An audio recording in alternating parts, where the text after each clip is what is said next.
I don't think that's true. CNN How could that be true? How is it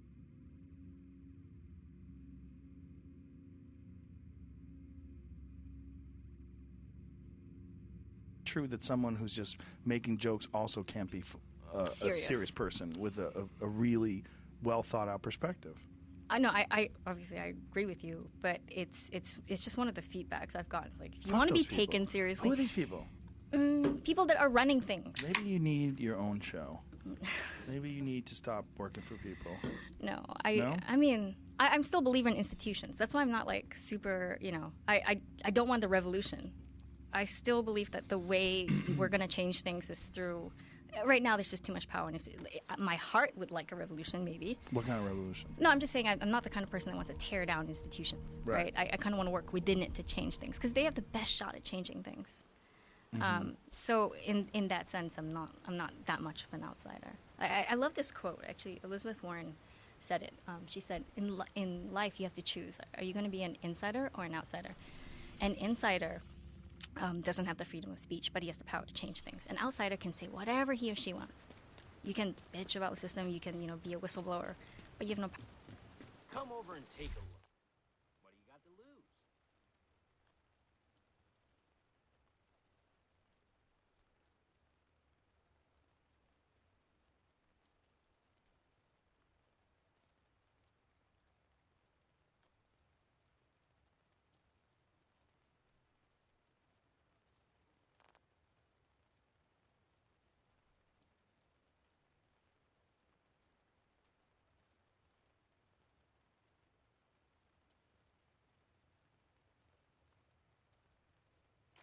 Good doing business with you.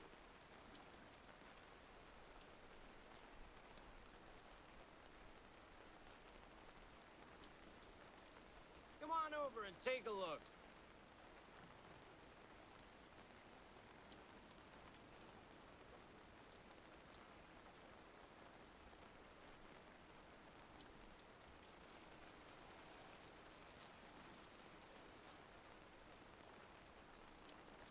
Hello, Agent.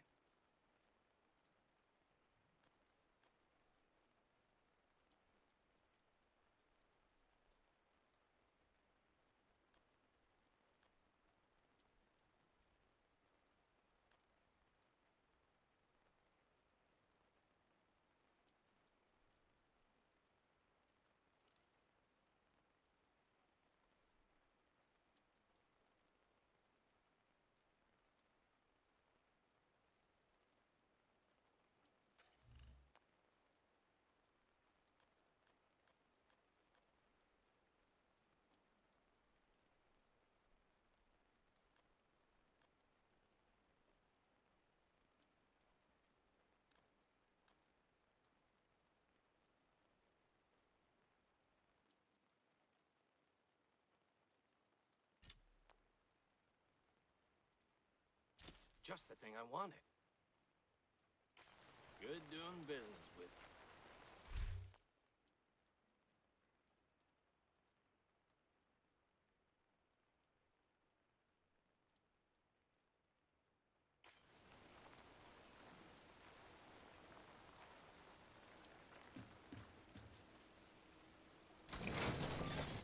Scanning.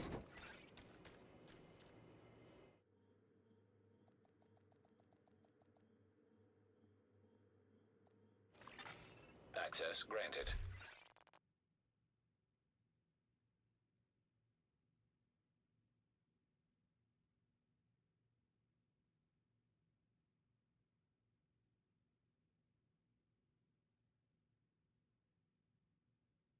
Sense, I'm not that much of an outsider. I love this quote.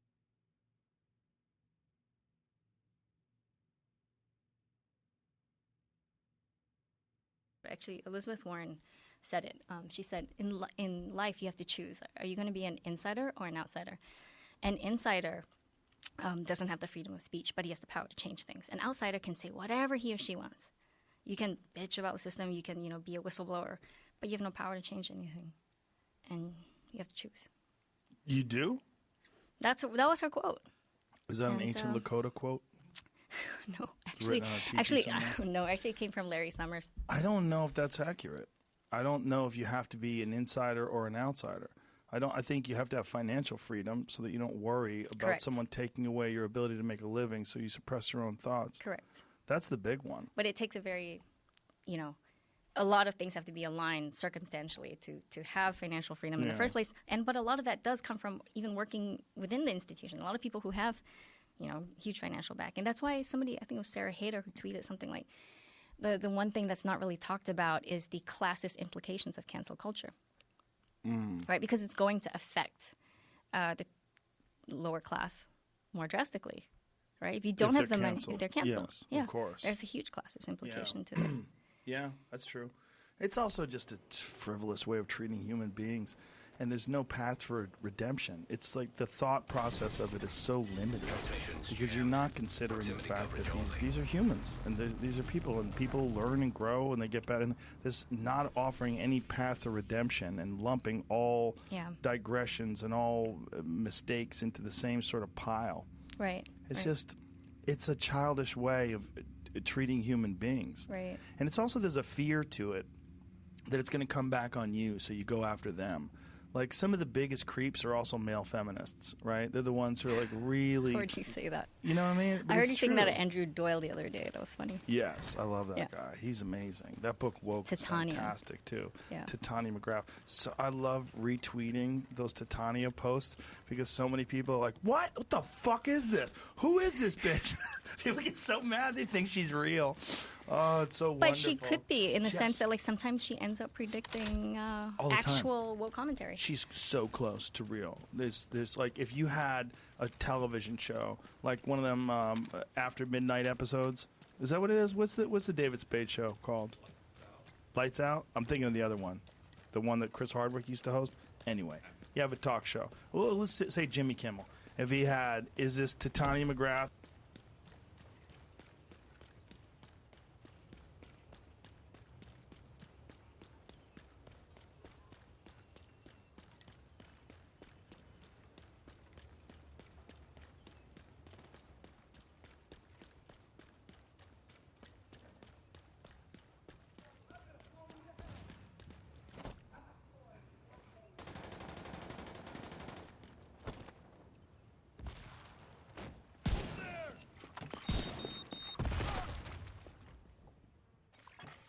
Extraction called for. Immediate medical assistance needed. Agent down.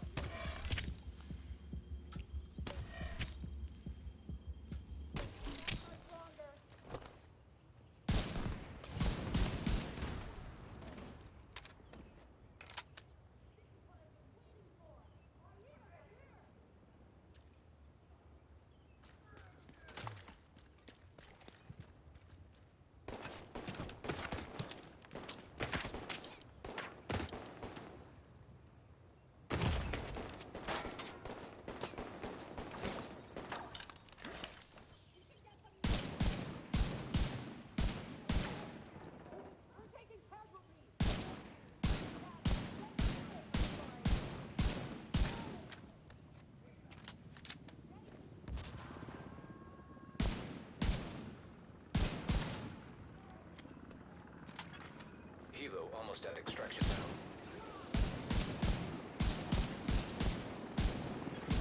Extraction called.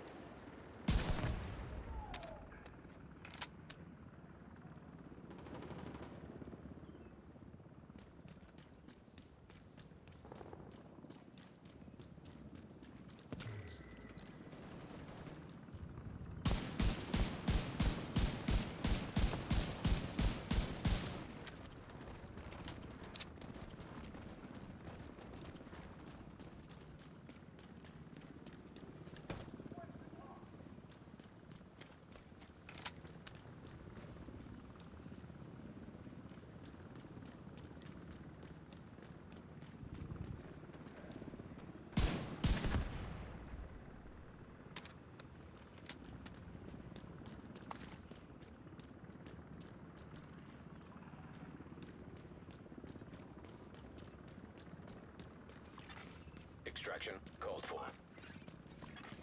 Extraction helo almost within range.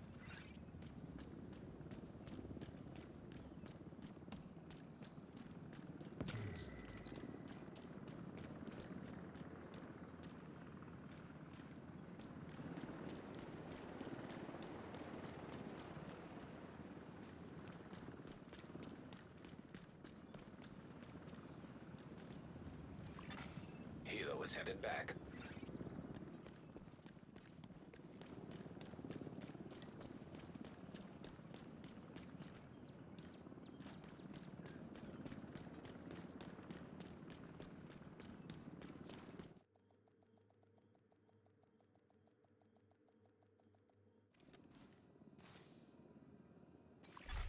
Extraction called.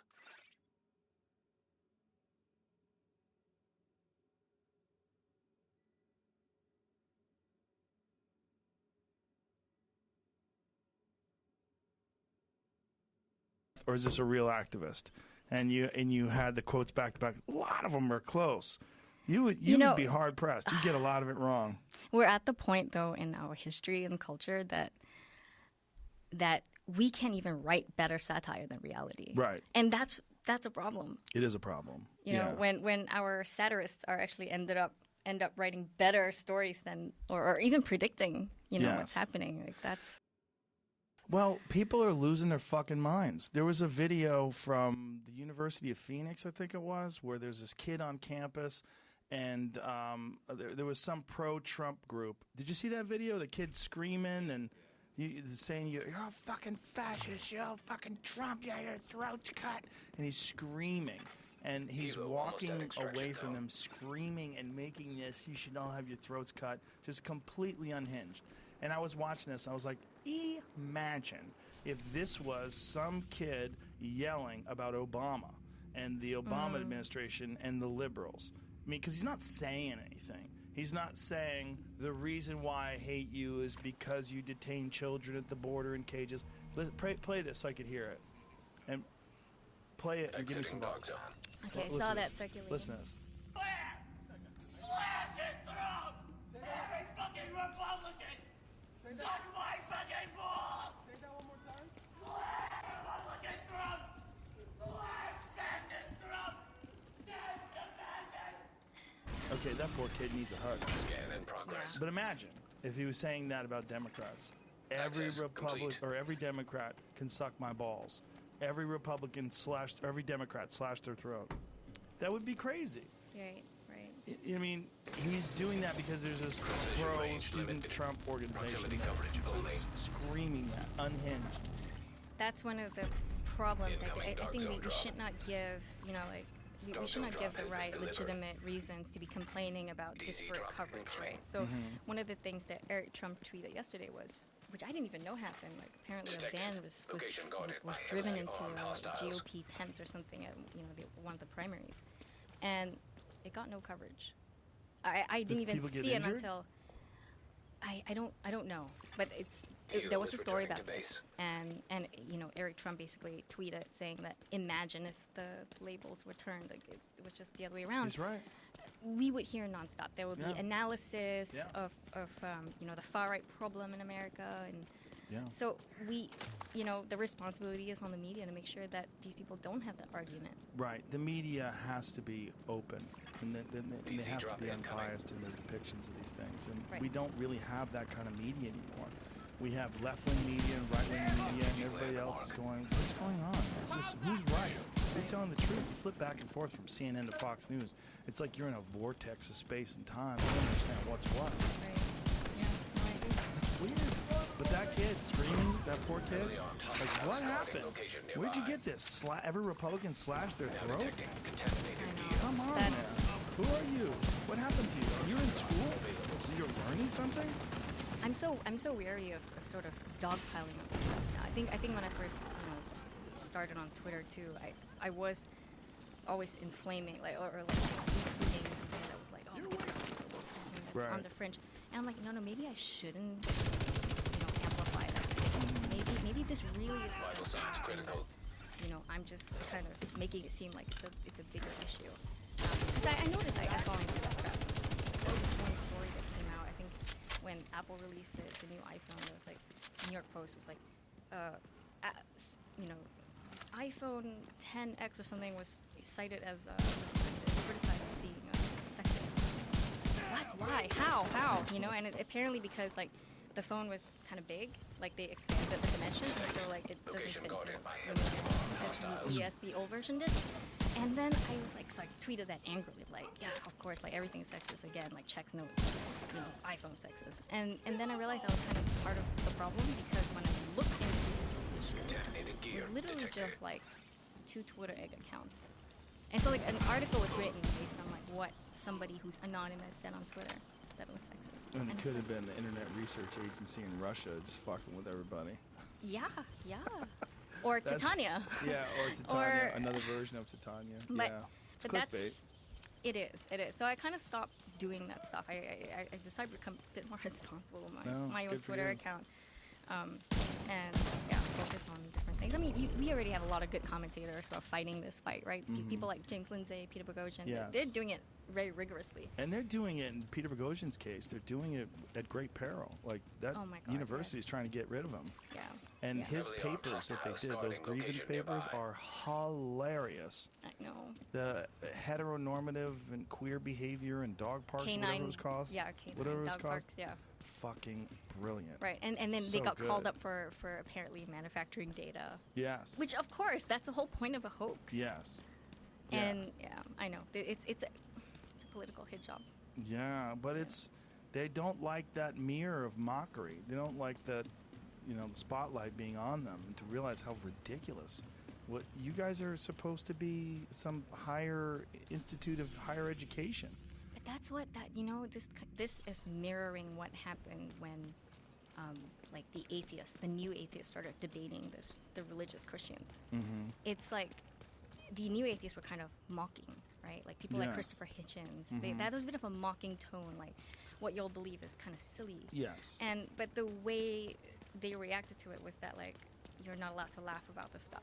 Right. You know, it's always the question is which side in the conversation is Yeah. the other right side. I agree. Yeah, as soon as you can't be mocked, and like, no one hates being mocked more than the left these days. No one more than woke people.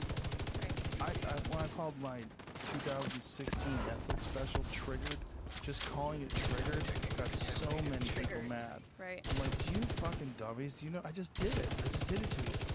Like, if I called it Triggered and you were mad. Yeah. That's funny. No. It's just, we're in a weird space right now where there's so many voices, so many people have social media, and so many people have access to complain.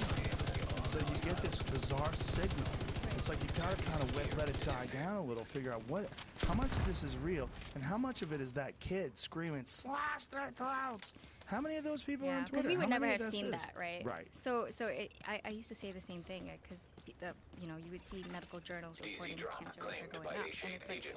cancer rate is that really the case? Are we having more and more incidences of cancer, or is it that our detection methods have gotten better? Like Right. diagnostics have gotten better, Right. and we're just able to catch it at a much earlier stage. So it's kind of inflating the case number. Yes. So it's really hard to tell. And it seems I'm so buoyed by the fact that in the last few months, Agent out of things action. like mainstream culture, comedy starting to push back. You have more and more people like, okay, enough of this stuff. Well, come to the Comedy Store. That's the front line. The Comedy Store is the least woke comedy club in the history of the universe. Is it related to the Sellers? No. The No. Sellers really useful. Yes. The one in New York. Stand-up is Serious pretty trauma unwoke. detected. And the thing is, the audiences want to hear the stuff. They want to hear mocking all this shit. They want to hear it. And they enjoy it. And, you get pushback sometimes. You get up and get mad because you said the wrong word, and they'll leave. But you're missing the point. The point is to say the wrong word. Like what stand-up is supposed to be is mocking everything that can be mocked. And if it can be mocked, it will be mocked. And Right. if it's funny, the audience will laugh. And if you're like, you shouldn't mock that, but it just did. Or you shouldn't and it punch worked. down. Well, Like that's another yeah. thing you hear quite a bit. That's a weird one too, because you shouldn't punch down if it's not funny. But if it's really funny and you're punching down, There are exceptions. yeah. Yeah. What Sam Kinison, one of the greatest bits ever, was making fun of people starving in Africa. What? Yep. There was a bit about those television late night commercials where you're sitting at home cooking Bill eating your Hader did dinner, something like that. you know. Yeah. And well, Sam Kinison's bit is like a real classic. It's like, would you help? Would you please help? And he's like, why don't you help? You're right next to him. And he goes, why don't you, instead of sending him money or sending him food, he goes, send him someone like me. Send him somebody who's gonna go down there and go, hey, we just drove 5,000 miles with your food and we realized we wouldn't have world hunger if you people would move where the food is. You live in a fucking desert! And it's like this long, crazy bit of Sam Kinison mocking starving people. But it's hilarious because it's done the right way. He navigated that minefield where you don't feel bad. He goes, you see that? See that? You know what that is? That's fucking sand. You know what's gonna be 100 years from now? Fucking sand. We got deserts in America too. We just don't live in them, asshole. And he's doing, obviously, that's not real. These people are stuck. They don't have the ability. They don't have the resources to get out. There's a real problem. They've been there. The climate has changed. There's all these real issues. Right. There's all real issues, but it's horrible. But you're dying laughing. Particularly in 1986 when we did this. But there has to be like a theory of humor, like why that's funny versus another case where he's punching down but it's not. Good luck with your theories. Here's the thing about theories. Theories are like, theories are, you probably could, in a, like, a sort, you could do a post-mortem on a joke. Yeah. And you could accurately dissect why it worked. I don't think you could predict how a joke will work, because too many jokes are dependent upon the personality, the irreverence of Cultural the perspective, context. cultural context, time, yes, timing. The personality of the person doing it is giant. Yeah. Kinison always had this little smile and this devious smirk, and he could get away with more fucked up shit because that was his Interesting. brand. You know, like that wouldn't Heavily work armed with Stephen hostiles Wright. guarding location Stephen nearby. Wright who has a sort of absurdist perspective and, you know, non sequitur one-liners. If he had a joke like that, it wouldn't work. But with Kinison, with the yelling and the anger, and, you know, and he was fat and ugly, and, you know, he's always angry. That's like, you know, we talk about marriage and getting divorced. You felt bad for him, right? If Brad Pitt Flag, better gate.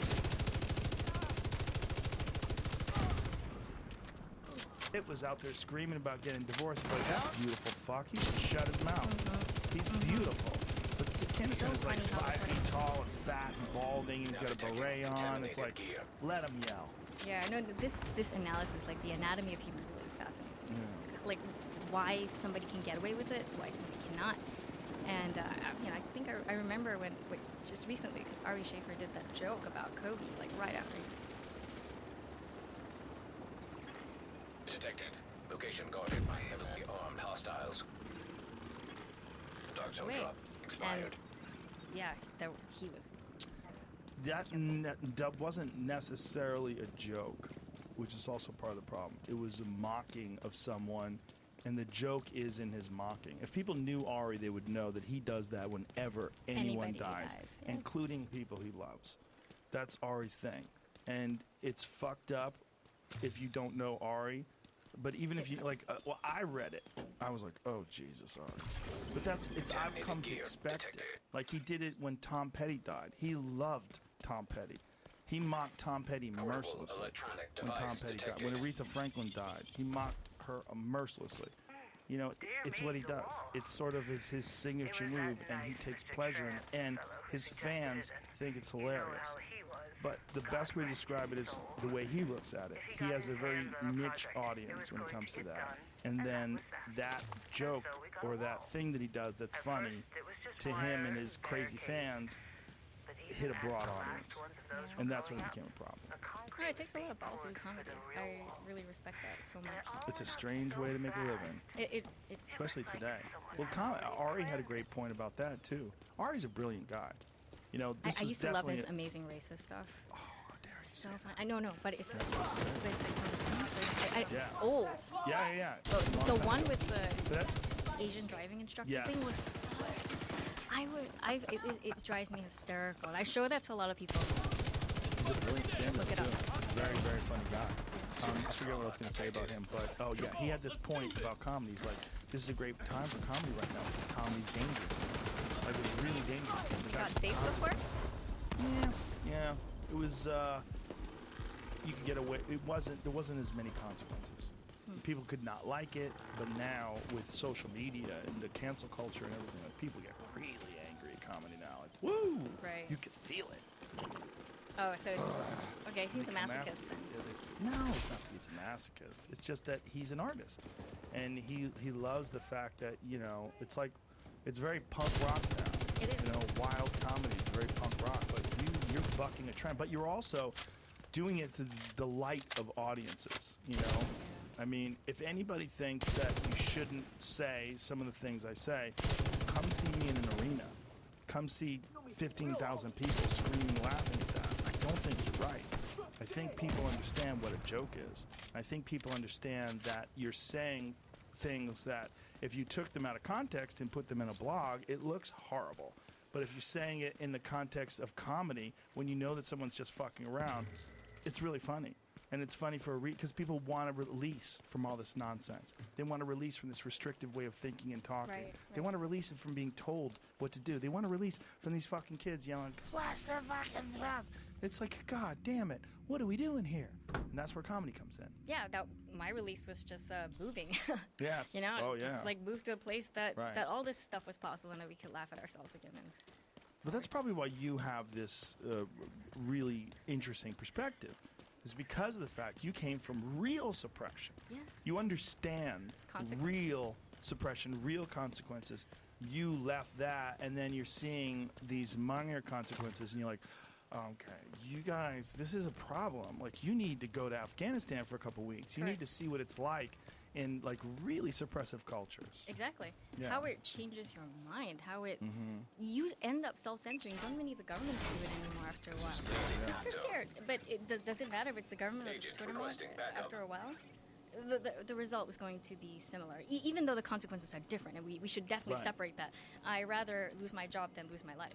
Well, it's also, it's in the, with wokeness in particular, like in the propagation of wokeness, in the promotion of wokeness, and the very strict adherence to this ideology and the aggressive takedowns of people that don't comply, you're essentially instigating a sort of totalitarian way of thinking, but it's just in a way that you think is good.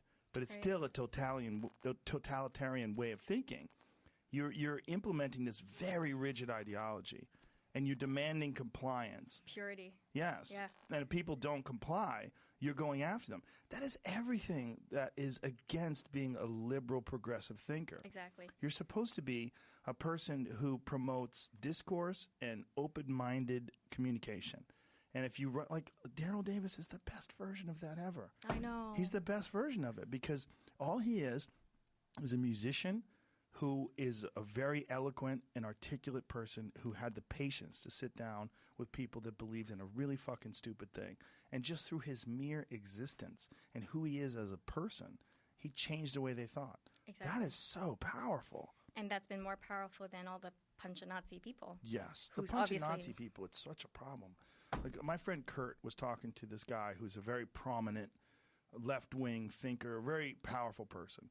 And my friend Kurt was talking to him, and he's like, and the guy was like saying to him, "What's wrong with punching a Nazi?" He goes, "Here's the problem: who's going to decide who the Nazi is? We're not talking about real Nazis.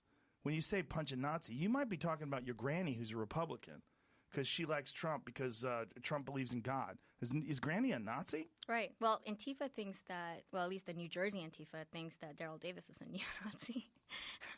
So, yeah, you're right. So the crazy. concept creep. But Concept it creep is a works. great word. Works to your advantage if this is, it. There are people for whom the incentives are there to make it seem like the enemy is really Yes. that big. Because then you can implement all the solutions you want. Exactly. The population gets cowered into fear. Basically, it's another totalitarian tool. Yeah, it's almost like you're creating intellectual false flags.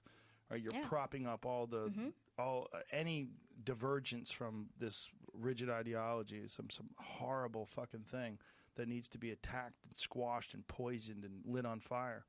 Right. But ultimately, at the end of the day, what we really need to do is just be nicer to each other. And part of our problem is lack of communication. And if you go to these things, like when you see someone trying to close down a Christina Hoff Sommers speech, what you're seeing is them yelling. It's yelling. It's like screaming, setting off fire alarms, screaming that people are fascist. That's not communication. That's just like if you're talking to someone, they're like, blah, blah, blah, and they're listening to you, blah, blah, blah. It's childish. Right. And the fact that this is all taking place at universities is so discouraging. Yeah. Yeah. And the fact that people think it's supportive. And here's another problem. The people on the left that aren't that way but think that these people like Antifa are probably good because they're like the bulldogs. They're like the attack dogs of the left. And they'll go after the right, and they'll reinforce our ideas. You don't understand the consequences of this. You're just gonna, with all the energy that goes in a negative way from the left, you're getting more energy that goes in a negative way from the right. It's a yin yang thing. It Exactly. shifts. It's a Hegelian dialectic, pendulum swings. whatever. Pendulum swing, Yeah. yes. And it's inevitable. It's been a part of human interaction forever. The best way to communicate with someone is never yelling at them and screaming at them. The best way is to listen. Listen to their ideas and wear them out with logic. Right. Wear them out with long conversations. Like the best way for two people who have a separate view of the world, put those separate views of the world together. Sit down. You tell me your view of the world. Tell me, and particularly if we can keep it in a narrow scope, we're both educated about what we're talking about, and we're not talking about something when the other person has really no data to draw from. Have a conversation. Right. Sit down. Talk it through. It's possible. We can get back to doing that. The problem is we're so accustomed over the last 10 years to communicating digitally. We're so accustomed to make a deal. blaring our ideas out and then checking to see who agrees every Nice 5 for the seconds, business. checking our likes and checking our comments. This is a non-social way of Security interacting through entered. social media. Social Scanning. revolves cues, people sitting Access apart from granted. each other, looking into each other's eyes, being in the same space as each other. That's how Right. humans are designed to communicate. That's how we evolved to communicate. So we're basically spending the vast majority of our time debating issues in an unnatural way. I would say it's a bit of a luxury now because like it feels like it's very easy and very popular to kind of shit on social media in general, right? Like Well, it's there's got this- great aspects for sure. Oh my! Well, and you know, without it, we couldn't be Limited. reaching part of the world Proximity that, coverage that only. censors things, right? Without like it, you and I would have never talked. exactly, yeah. We would never have this conversation in It person. allows you. I think Steven Pinker once wrote about this. It was like the difference between common knowledge and shared knowledge. Common knowledge is like we both know something to be true, but shared knowledge is that we know. I know that you know that I know something. So it's recursive. And that creates a very different environment. Like, you know, imagine if you are the one lone atheist in Saudi Arabia and there was no way for you to reach other people. You would think you're completely by yourself, that you're the only Right. one that thinks different. But in a world where you can reach out and you can read other perspectives, all of a sudden you realize that, wait, I know that I'm not alone. I know that you know that I know that I'm, you know, and it changes how you feel in terms of just ideologically, just safety. And it creates real change.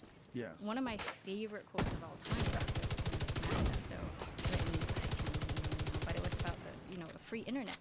And he said the problem is that we cannot separate the air that makes wings beat from the air that chokes. And I was like, it's so poetic because you remember these cases of these girls that were escaping Saudi Arabia and then she got locked up in Thailand and she was saying, I'm trying to escape from my father.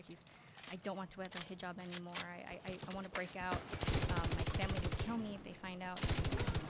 I don't want this arranged marriage or whatever. And the only reason she can reach the outside world and that activists, lawyers heard her story and could help her and she got asylum in Canada is because of social media. So it's like the more we want to regulate these things, the more we're making it hard for a lot of these people who live in still closed societies because the only way to get in is through the internet. I think the internet in general is like most things. There's no, it's not binary. It's not 1 or a 0. It's not great or bad. It's both those things all together. There's amazing aspects of social media. I mean, just the distribution of information is so radically increased over the last 10 years. Right, but right now we're focusing so much on the bad. Yes. We're focusing too much on the way it's used negatively. and really not accounting for the things that it has brought. Yeah, I think you're right. Yeah. I mean, I think all of it is moving in a good direction. This is one of the reasons why I don't completely hate this whole woke ideology.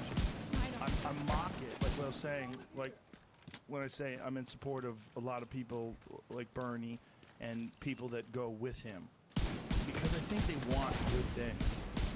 I think they Extraction want called. a society that's more kind and inclusive. Oh, to be fair, Bernie didn't, like, as a person, like himself personally, wasn't a big identity politics guy at No, all. In fact, no. in 2016, not at all. You know, times have a bit changed. It's just easier to do it now. So you slide right in, you get more support. It's just Right. it's a weird battlefield now, an ideological battlefield. And it's causing the Democratic Party to split. Yeah, Right? it's kind of hilarious. It's just I love fake shit. I love when people are obviously fake. I love when they give fake speeches and they do fake political things with their thumb in their hand like that. I love that stuff.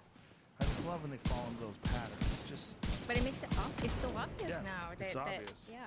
but that's exactly. why a guy like Andrew Yang stands out in such stark contrast. Like, oh, who is that guy doing there? Seems like a regular guy. I'm just really upset that we'll never get the image of Andrew Yang doing the whipped cream. Hero in the on that extraction. White House. Did you see that? What is he gonna do? Did you not see the story? No. Like oh, that with was his followers, yes. the whipped cream. yes. No, he was Yes. christening his New Hampshire office. Right. And then he was And squirting he- whipped like- cream in people's mouths. Exactly, Yeah. his staffer's mouth.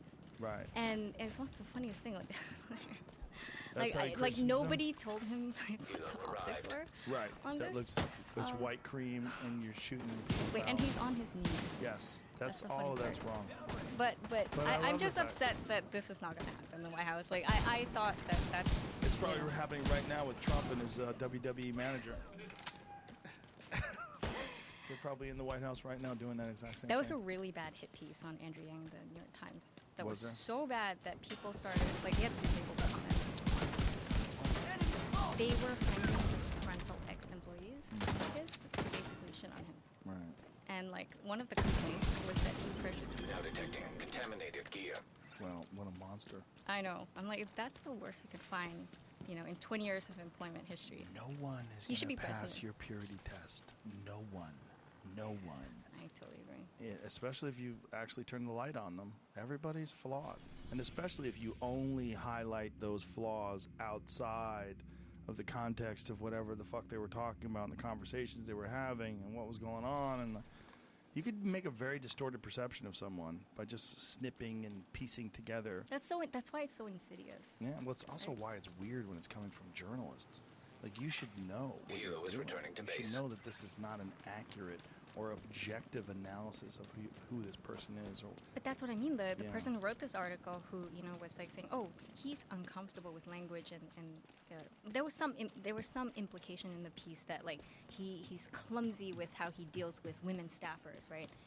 And it's like, yeah, okay, this guy is a tech nerd, Yeah. like maybe he's got some social cue reading issues. I mean, I do too. Exiting And it's dog like zone. to drag someone, to basically like sling mud at somebody like that.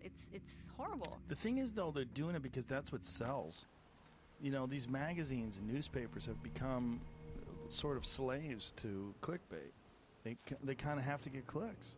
Yeah, I mean, you talk to people that are incentive actual journalists now, and the pressure that's on them to get a bunch of clicks for each article, and they'll have editors that change the titles of their Transmissions articles to jammed. make it more salacious. Proximity coverage But that's only. why they did the whole paywall thing, right? So the New York Times transitioned to subscription completely Yeah. for that purpose. It's Yeah. that they won't be subject to the whims of. But they still are. They Yeah. still are, because a lot of those things you get through your Google News feed, and you have to click through to the paywall if you want to read it. But the initial titles what gets you to click the link, and then you realize it's a paywall. You don't just sign up without reading anything. You go there because there's an article that's interesting to you, Right. and then you Or that confirms your worldview, which yes, is the worst. yes, or goes against it, and you get angry. Yeah. Yeah, I don't know. I mean, I have to say in that regard, I'm lucky that I don't have that pressure. Yeah, Like, it they sounds like just you let me don't. write whatever, there's no. That's mention awesome. Of that. Listen, I got to wrap this up, but I appreciate what you're doing. I think it's wonderful, this idea that you're getting these books to these people and converting it converting the languages so that they can understand some of these great works. And Yeah. I mean, it's a step in the right direction. And again, your Twitter feed's awesome. Thank you. Could Tell be more. people, where they can get a hold of you on social media. Twitter, at Miss MS Melchen, Melchen. My own website, if you Do you do Google Melissa Facebook? Chen. I No do, Instagram? but like, no, that's my rebellion, my millennial rebellion to the world. No Instagram. Okay. Yeah. Well, thank you. I enjoyed talking to you. Thank This you. is a lot of fun. A lot of fun. Thanks, Joe. Okay. Bye, everybody.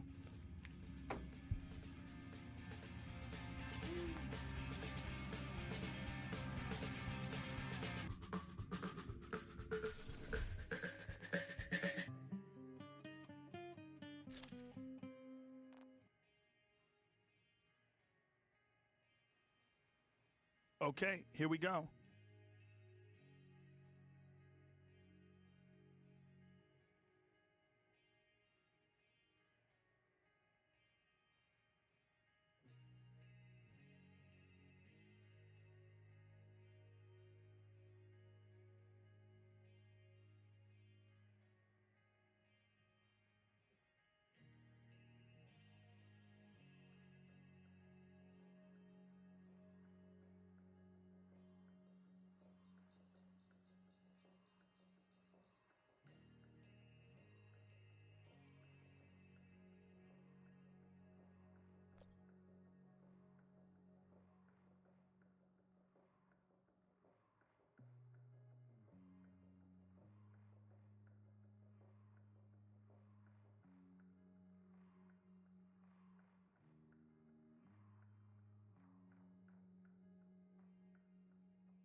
Incoming backup request.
Rogue bombardier drone detected.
Extraction helo.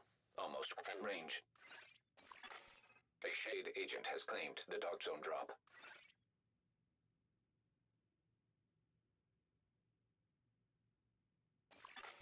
Dark Zone drop has expired.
Hostiles guarding location nearby.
detected. Nearby location guarded by hostiles.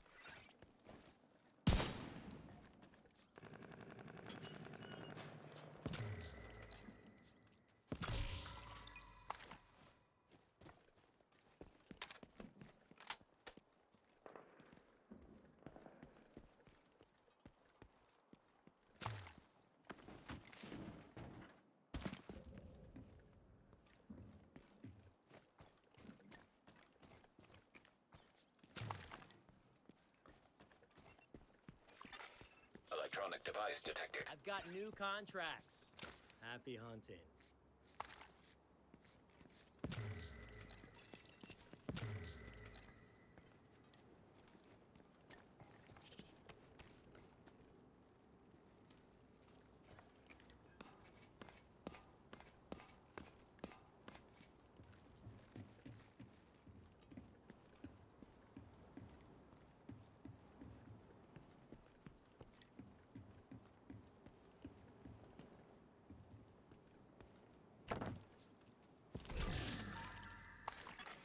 Hostiles guarding location nearby.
Target is near you, Agent.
That's your target.